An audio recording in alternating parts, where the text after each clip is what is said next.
जय हिंद साथियों, नमस्कार। Welcome to AJ smart classes. हाँ साथियों, आज हम इस वीडियो में करेंगे आरबीएससी क्लास 10 मॉडल पेपर वर्ष 2023 के लिए। हाँ साथियों, आप सभी को पता होगा कि जो कक्षा 10 के मॉडल पेपर है साथियों, वो राजस्थान माध्यमिक शिक्षा बोर्ड ने जारी कर दिए। मॉडल पेपर को आए साथियों लगभग 4 से 5 दिन हो गए हैं और अभी तक हमने गणित, विज्ञान, सामाजिक विज्ञान और हिंदी के पेपर यानी कि मॉडल पेपरों का पूरा सॉल्यूशन कर दिया है। उनके वीडियो आपको डिस्क्रिप्शन में मिलेंगे, आप वहां से वीडियो देख सकते हैं। और साथियों, आज हम विज्ञान के पेपर का वीडियो क्यों लेकर आए, क्योंकि साथियों जब हमने पहले जो वीडियो बनाया था तो हमने क्या किया था साथियों, आपको एक बार मैं याद दिला दूं अगर आप हमारे चैनल पर पहली बार आए तो। उस वीडियो में हमने क्वेश्चन नंबर 1 से लेकर क्वेश्चन नंबर 16 तक कंप्लीट किए थे साथियों। 1 से लेकर 16 तक हमने कंप्लीट कर लिए थे पिछले वीडियो में। आज हम इस वीडियो में करेंगे क्वेश्चन नंबर 17 से लेकर क्वेश्चन नंबर 23 तक, यानी कि पूरे पेपर में 23 ही क्वेश्चन देखने को मिलेंगे साथियों। 17 से लेकर 23 तक का समाधान पूरा का पूरा सॉल्यूशन आपको आज इस वीडियो में मिल जाएगा। इसलिए साथियों वीडियो को लास्ट तक देखें और आज का वीडियो आपके लिए काफी ज्यादा इंपॉर्टेंट होने वाला है साथियों। आपको साथियों मैं इनके शानदार जवाब बताऊंगा जिन्हें आप बहुत ही आसानी से पढ़कर पूरे मॉडल पेपर को समझ सकते हैं साथियों। और साथियों, अभी तक आप हमारे व्हाट्सएप ग्रुप में ज्वाइन नहीं हुए हैं तो आपको जो स्क्रीन पे नंबर दिखाई दे रहा है साथियों, आप इनको फोन में ऐड करके मुझे मैसेज कीजिए। मैं आपको और भी सारे मॉडल पेपर, जो सभी सब्जेक्टों के सारे मॉडल पेपर और इसके आंसर सभी आपको वहां पर व्हाट्सएप ग्रुप में डाल दूंगा, तो आप वहां से देख सकते हैं साथियों। ठीक है। और अगर आप डायरेक्टली ग्रुप में ज्वाइन होना चाहते हैं साथियों तो डिस्क्रिप्शन में आपको लिंक मिलेगी, वहां से क्लिक करके आप डायरेक्टली हमारे ग्रुप में ज्वाइन हो सकते हैं। इनवाइट लिंक वहां पर दी गई है। आज हम सॉल्यूशन करेंगे क्वेश्चन नंबर 17 से लेकर 23 तक। तो साथियों आइए शुरू कर लेते हैं आज का हमारा ये मॉडल पेपर का वीडियो। हाँ तो साथियों, अब आप यहाँ स्क्रीन में देख सकते हैं, यहाँ पर लिखा है माध्यमिक शिक्षा बोर्ड राजस्थान अजमेर मॉडल प्रश्न पत्र 2023 के लिए कक्षा 10 विज्ञान। जिन बच्चों को पता नहीं है साथियों कि मॉडल पेपर क्या होता है, तो साथियों बोर्ड परीक्षा में जो आपका पेपर आता है उस पेपर का प्रारूप कैसा होगा, पैटर्न कैसे होगा, क्वेश्चन कितने नंबर के होंगे, सारी जानकारी देने के लिए बोर्ड द्वारा एक पेपर जारी किया जाता है जिसे क्या बोलते हैं साथियों, मॉडल पेपर कहते हैं। क्या कहते हैं? Model paper. ये जो मॉडल पेपर होगा साथियों, ये आपके 80 अंक का होगा। कितने का? 80। क्योंकि साथियों आपको पता है जो आपका पेपर होता है वो 100 अंक का होता है, उसमें से 20 आपके 17 अंक होते हैं जो स्कूल द्वारा भेजे जाते हैं। ठीक है साथियों। और इस पेपर का आपका समय होने वाला है 3 घंटे 15 मिनट, यानी कि 3.25 घंटे में आपको पूरे क्वेश्चन करने पड़ेंगे साथियों। इसलिए अपनी स्पीड तेज रखना और अच्छे से पेपर करके आना। तो आइए शुरू कर लेते हैं आज का हमारा वीडियो। ठीक है। तो साथियों आप देखेंगे तो ये हमने ये सेक्शन ए कर लिया था, अभी मैंने बताया। इनका वीडियो आपको देखना है तो डिस्क्रिप्शन में देखें, पार्ट 1 विज्ञान का सॉल्यूशन। ठीक है साथियों।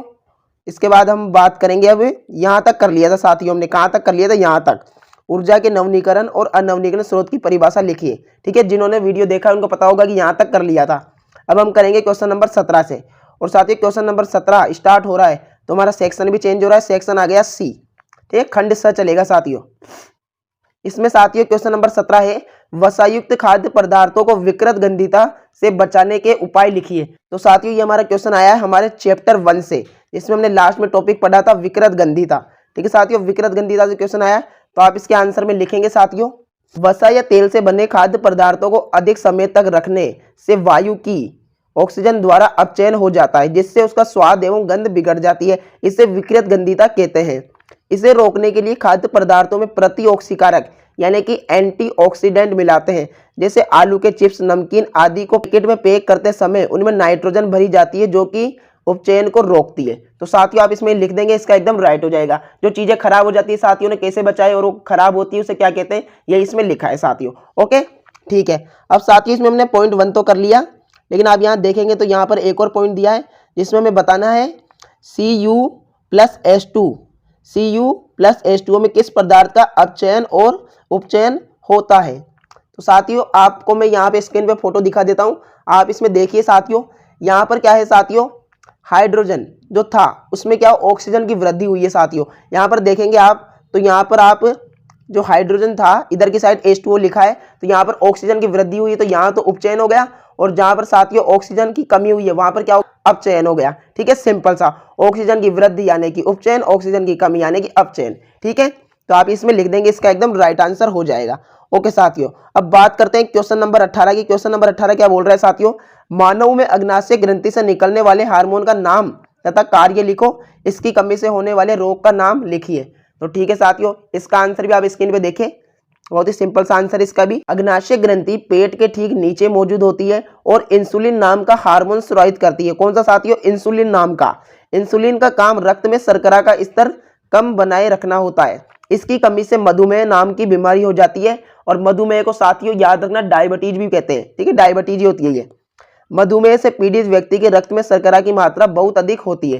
ठीक है साथियों, आप समझ गए होंगे कि जो अग्नाशय ग्रंथि है क्या करती है साथियों? इंसुलिन हार्मोन स्रावित करती है, जो कि हमारे शरीर में शर्करा की मात्रा को बनाए रखती है, यानी कि बढ़ने नहीं देती। लेकिन साथियों जब ये हार्मोन कम हो जाता है तो शर्करा अधिक बढ़ जाती है, जिससे हमें डायबिटीज होता है।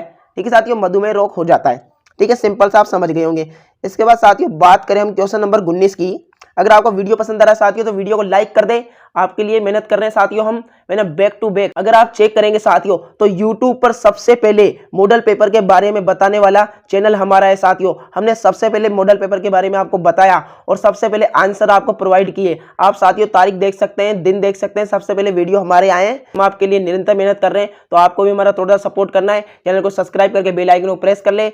स्क्रीन पर नंबर दिखाई दे रहे हैं साथियों, ऐड करके मैसेज करें। आपको सारा पीडीएफ वगैरह सारी जो सामग्री है कक्षा 10th में अच्छे नंबर लाने की आपको व्हाट्सएप ग्रुप में मिल जाएगी, इसलिए व्हाट्सएप ग्रुप में ज्वाइन हो जाना साथियों। नंबर ऐड करके मैसेज कर देना बस मुझे। ठीक है, तो साथियों बात करते हैं हम क्वेश्चन नंबर 19 की। क्वेश्चन नंबर 19 बोल रहा है साथियों, मानव में लिंग निर्धारण को समझाओ और इसका आरेख चित्र बनाओ। साथियों ये क्वेश्चन भी काफी ज्यादा इंपॉर्टेंट है। इसमें क्या बताना? लिंग निर्धारण यानी कि कब लड़का कब लड़की होते हैं, किस कारण से होते हैं, किस गुणसूत्र के मिलने से होते हैं, ये हमें समझाना है और आरेख भी बनाना है साथियों। तो आप स्क्रीन पे देखें साथियों इसका आंसर। इसमें आप लिखेंगे साथियों, सबसे पहले साथियों आप हेडिंग लगा देंगे मानव में लिंग निर्धारण। उसके बाद नीचे लिखेंगे मनुष्य में 23 जोड़ी गुणसूत्र में से 22 जोड़ी ऑटोसोम्स, एक जोड़ी लिंग गुणसूत्र होते हैं। स्त्रियों में तो दोनों लिंग गुणसूत्र समान होते हैं, किंतु पुरुषों में गुणसूत्र दूसरे की अपेक्षा बहुत छोटा होता है।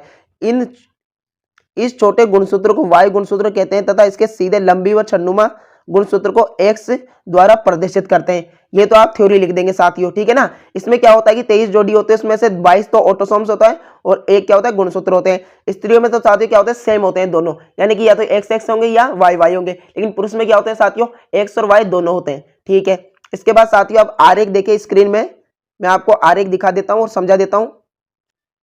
तो साथियों हमने आपको यहाँ पर स्क्रीन पे ये फोटो दिखा दी है साथियों। इस प्रकार का आप आरेख बना लेंगे। आरेख में साथियों आपको दिखाई दे रहा होगा कि यहाँ पर हमने क्या किया, सबसे पहले तो मादा के लिख दिए, एक्स एक्स गुणसूत्र होते हैं और पुरुष में क्या होते हैं साथियों?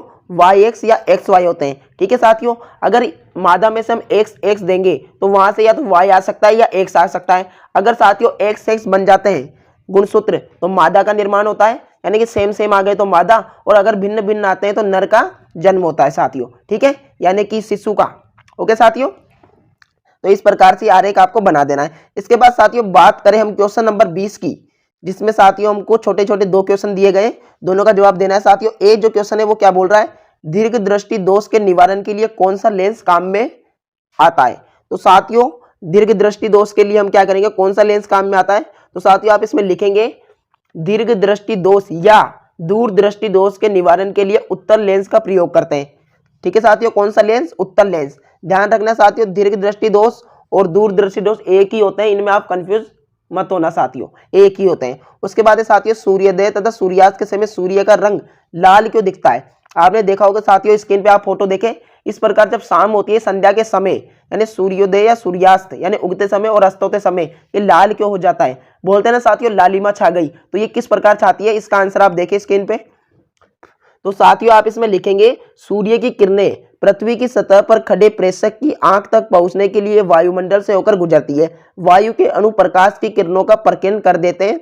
छोटी तरंगे द्रव्य की प्रकाश की किरणें बैंगनी नीली आदि का प्रकीर्णन अपेक्षाकृत अधिक होता है। प्रातः काल तथा सायंकाल जब सूर्य क्षितिज के समीप होता है तो प्रकाश की किरणों को वायुमंडल में अपेक्षाकृत अधिक दूरी तय करनी पड़ती है, जिस कारण अधिकांश नीला प्रकाश एवं अन्य छोटी तरंग दैर्घ्य का प्रकाश प्रकीर्णित हो जाता है और आंख तक नहीं पहुंच पाता है। जो प्रकाश आंख तक पहुंचता है उसमें लाल रंग के प्रकाश की मात्रा अधिक होती है, इस कारण सूर्य लाल यानी रक्ताभ दिखाई पड़ता है। तो साथियों आप ये थ्योरीज में लिख देंगे। इसको साथियों 1-2 बार पढ़ना, आपको रीड करना, कुछ भी ज्यादा टफ लैंग्वेज नहीं है, बहुत ही सरल है। अगर आप ध्यान से पढ़ेंगे तो आपको समझ में आ जाएगा।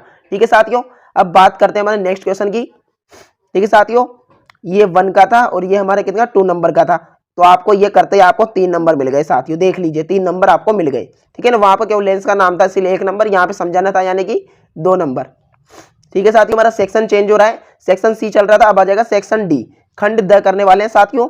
इसमें हमें क्वेश्चन नंबर 21 दिया गया है, उसमें 3 पॉइंट है साथियों, तीनों का आंसर देना है। तो साथियों देखिए कितना नंबर का है, तो यहाँ आप नीचे आएंगे तो यहाँ देख सकते हैं 2 + 1 + 1 यानी कि 4 नंबर का साथियों ये आंसर हो जाएगा इसका। क्वेश्चन पूरे क्वेश्चन करते हैं 4 नंबर मिल जाएंगे। तो साथियों क्वेश्चन नंबर 21 का फर्स्ट पॉइंट आता है ए, वह है विरंजक चूर्ण का रासायनिक सूत्र व कोई एक उपयोग लिखिए। तो साथियों आप लिखेंगे विरंजक चूर्ण, हेडिंग डाल देंगे, उसके बाद लिखेंगे विरंजक चूर्ण का रासायनिक नाम कैल्शियम ऑक्सीक्लोराइड है और इसका रासायनिक सूत्र CaOCl2 होता है। और उपयोग में लिखेंगे साथियों यह विरंजक कॉटन टेक्सटाइल उद्योगों में लिनन लॉन्ड्री में विरजित कपड़ों को धोने के लिए प्रयुक्त होता है साथियों। इस प्रकार आप इसमें लिख देंगे। उसके बाद साथियों इसका ब आता है, वह है बेकिंग सोडा का रासायनिक सूत्र व कोई एक उपयोग लिखिए। तो साथियों आप इसमें लिखेंगे इसका अणुसूत्र NaSCO3 है, यानी कि साथियों रासायनिक नाम सोडियम बाइकार्बोनेट एक कार्बनिक यौगिक है। इसे मीठा सोडा या खाने का सोडा यानी बेकिंग सोडा भी कहते हैं, क्योंकि विभिन्न व्यंजनों को बनाने में इसका उपयोग किया जाता है। आपने भी घर में साथियों इसका प्रयोग किया होगा। इसका IUPAC नाम, जो कि साथियों आपको पता है IUPAC क्या है, ये नामकरण करने वाली एक पद्धति है साथियों, जिसके अनुसार इसका नाम है सोडियम हाइड्रोजन कार्बोनेट है। ठीक है साथियों, ये आप इसमें लिख देंगे। उसके बाद साथियों बात करें इसके स की यानी थर्ड पॉइंट की, वो आता है साथियों, वह है अम्ल तथा क्षार में कोई 2 अंतर लिखिए। तो साथियों आप सिंपल से 2 अंतर लिख दीजिए यहाँ पर कि अम्ल जलीय विलयन में घुलने के पश्चात हाइड्रोजन आयन यानी H+ देते हैं और क्षार जलीय विलयन में घुलने के बाद हाइड्रोक्साइड आयन यानी कि OH ऋणात्मक देते हैं। सेकंड लिख देंगे अम्ल का pH मान 7 से कम होता है, क्षार में लिख देंगे अम्ल का pH मान 7 से अधिक होता है। एक और बता देता हूं साथियों, अम्ल का स्वाद खट्टा होता है, क्षार का स्वाद थोड़ा कसेला होता है यानी कड़वासा होता है। ठीक है, इसके बाद साथियों आप इसमें लिखेंगे अम्ल नीले लिटमस पेपर को लाल कर देता है, क्षार में लिखेंगे साथियों क्षार लाल लिटमस पेपर को नीला कर देते हैं। मैंने साथियों 4 अंतर बता दिए, आप कोई से भी लिख सकते हैं। ठीक है, इसके बाद साथियों बात करते हैं अथवा पर। अथवा वाला क्वेश्चन था साथियों, तो मैं ये भी करा देता हूं, आप दोनों में से कोई सा भी कर लेना साथियों। ठीक है, वीडियो पसंद आ रहा है तो साथियों वीडियो को लाइक कर देना, और अभी तक व्हाट्सएप ग्रुप में ज्वाइन नहीं हुए हैं तो नंबर ऐड कर लेना साथियों। एक बार स्क्रीन पे फिर दिखा देता हूं, देख सकते हैं नंबर दिखाई दे रहे होंगे, ऐड करके मैसेज कर दीजिए, ग्रुप में ऐड कर दूंगा साथियों, ताकि आपको समय पर जो 10th की कुछ भी सामग्री है पढ़ाई से संबंधित समय पर मिल सके। आपकी पढ़ाई के लिए साथियों आपको ही कदम उठाना पड़ेगा, हम सब केवल आपको कह सकते हैं साथियों, करना आपको ही पड़ेगा।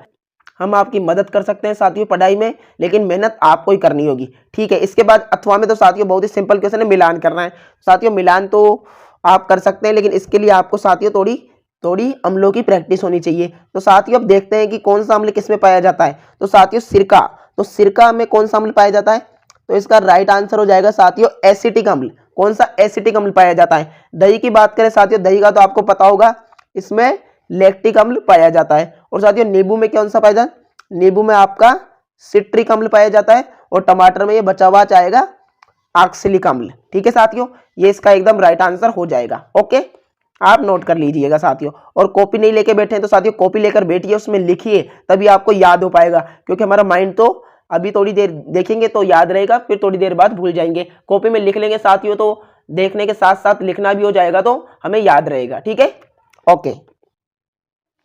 इसके बाद साथियों बात करें, ये तो साथियों इसका क्या था, फर्स्ट पॉइंट था। कौन सा फर्स्ट पॉइंट था। अब इसमें सेकंड पॉइंट क्या आता है। सेकंड पॉइंट में साथियों पूछा है, यहाँ पर आप देखें, यहाँ पूछा है धावन सोडा का रासायनिक सूत्र व 2 उपयोग लिखिए। तो साथियों आप इसमें लिखेंगे धावन सोडा, हेडिंग डालकर सोडियम कार्बोनेट एक अकार्बनिक यौगिक है जिसका रासायनिक सूत्र Na2CO3 है। इसे धावन सोडा या धोने का सोडा भी कहा जाता है। यह एक सामान्य लवण है जिसका जलीय घोल क्षारीय होता है, इसलिए इसका उपयोग कपड़े धोने के लिए भी किया जाता है। तो साथियों नाम आ गया, सूत्र आ गया और उपयोग भी आ गया। ठीक है, अब बात करें साथियों हमारे नेक्स्ट क्वेश्चन की। नेक्स्ट क्वेश्चन 22वां क्वेश्चन आता है साथियों। इसमें भी हमें क्या दिए गए हैं, 2 पॉइंट दिए गए ए और बी।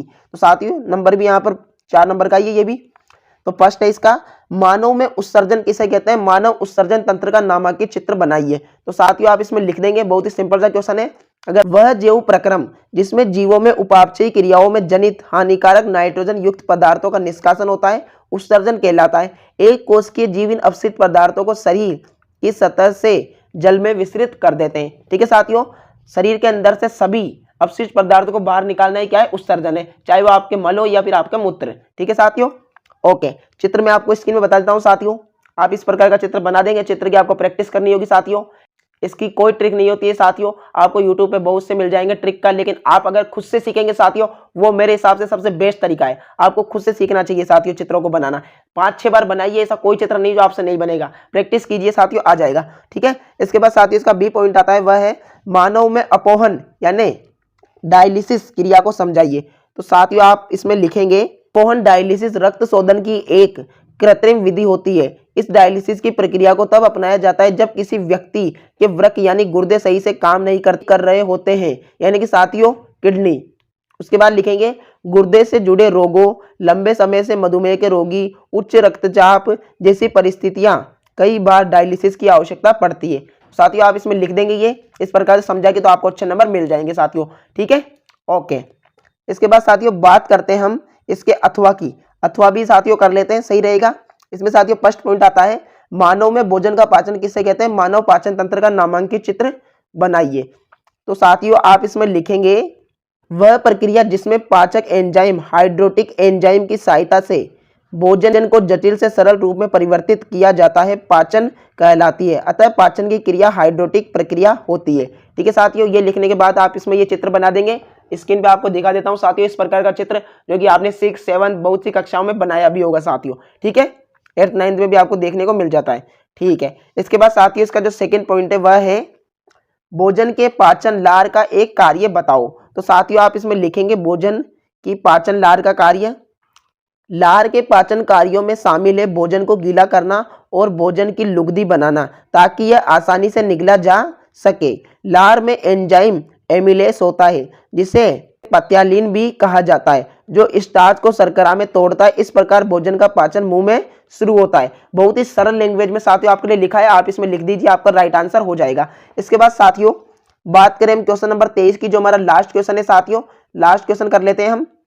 ठीक है, क्वेश्चन 23 हमें क्या बोल रहा है साथियों, इसका फर्स्ट पॉइंट, उत्तल लेंस द्वारा बनने वाले प्रतिबिंब का किरण चित्र बनाओ जबकि बिंब की स्थिति 2f पर हो। तो साथियों ये तो अभी पॉसिबल नहीं हो पाएगा, मैं आपको केवल यहाँ पे चित्र बना देता हूँ साथियों। ये देखे, सबसे पहले हमने लेंस ले लिया, उत्तल लेंस बीचों बीच। ठीक है, यहाँ पर साथियों क्या है, हमने जो बिंदु लिया 2f पर है साथियों, f से दुगनी दूरी क्या होती है 2f। साथियों हमने किरण डाली जो लौट कर इस प्रकार से आई, और यहाँ जो इस ए बिंदु से किरण इस प्रकार से डाली साथियों, वक्रता केंद्र से होते हुए वो इस प्रकार से लौट कर आई, और जो वस्तु 2f का प्रतिबिंब बनेगा वो वहां पर बनेगा साथियों 2f पर, है ना, 2f2 पे। ठीक है, इस प्रकार से आपका ये बन जाएगा। ये चित्र आप बना सकते हैं साथियों, इसके प्रैक्टिस हम आपको वीडियो के द्वारा बाद में करवा देंगे। ओके, इसके बाद है साथियों सेकंड, उत्तल लेंस और अवतल लेंस के एक एक उपयोग में अंतर लिखिए। तो साथियों आप तो इसमें लिख सकते हैं, ये तो ज्यादा कठिन नहीं है। इसमें लिखेंगे साथियों उत्तल लेंस, और इधर की साइड लिख देंगे अवतल लेंस। उत्तल लेंस में लिखेंगे साथियों फर्स्ट पॉइंट, उत्तल लेंस बीच से मोटा और किनारों से पतला होता है, और अवतल लेंस में लिखेंगे साथियों अवतल लेंस बीच से पतला तथा किनारों से मोटा होता है। ठीक है, सेकंड लिखेंगे साथियों, उत्तल लेंस अक्षर को देखने में, उत्तल लेंस से अक्षर को देखने में अक्सर बड़े दिखाई देते हैं, और अवतल लेंस से अक्षरों को देखने पर अक्सर छोटे दिखाई देते हैं। थर्ड लिखेंगे साथियों, उत्तल लेंस का प्रयोग दूरदृष्टि दोष के निवारण के लिए किया जाता है साथियों, जिसे हमने अभी दीर्घ भी पढ़ा था। ठीक है, और अवतल में लिखेंगे साथियों अवतल लेंस का प्रयोग निकट दृष्टि दोष के निवारण के रूप में किया जाता है। ओके साथियों, बहुत ही सरल आंसर हो गया। अब बात कर लेते हैं साथियों इसके अथवा वाले क्वेश्चन की। अथवा वाला भी कर लेते हैं साथियों, आपको जो अच्छा लगे आप इसमें से कर लीजिए, वरना साथियों ये तो केवल मॉडल पेपर है, हमें तो बोर्ड एग्जाम की तैयारी करनी है, तो सारे क्वेश्चन करने हैं साथियों। एक भी मत छोड़ना कि अथवा में है। अथवा केवल कब छोड़ेंगे, पेपर में छोड़ेंगे साथियों, मेन पेपर में। इसमें कोई मत छोड़िए, क्या पता जो आपने छोड़ दिया वही एग्जाम में देखने को मिल जाए, तो इसलिए साथियों छोड़ने की गलती मत करना। ओके, इसके बाद है साथियों जो अथवा का प्रश्न है साथियों, अवतल दर्पण द्वारा बनने वाले प्रतिबिंब का किरण चित्र बनाओ जबकि बिंब की स्थिति वक्रता केंद्र पर हो। तो साथियों वक्रता केंद्र पर हो स्थिति। तो साथियों आपको मैं यहाँ भी एक चित्र दिखा देता हूँ साथियों, ये आप देखेंगे, ये आपका अवतल दर्पण है। यहाँ से देखेंगे साथियों, यहाँ से बी से हमने जो पहली वो डाली थी साथियों किरण, वो क्या है फोकस से होकर वापस आई, और साथियों जो हमने यहाँ फोकस से डाली थी वो क्या है समांतर होकर वापस आई। तो ये नीचे की साइड आपका बी डैश बन गया साथियों। ठीक है, इस प्रकार से ये आपका प्रतिबिंब बन गया। उसके बाद साथियों बात करें बी की, तो जो हमारा बी पॉइंट है वो क्या बोलता है साथियों, वो बोल रहा है उत्तल दर्पण और अवतल दर्पण में एक एक उपयोग लिखिए। तो साथियों एक एक उपयोग लिख देंगे हम।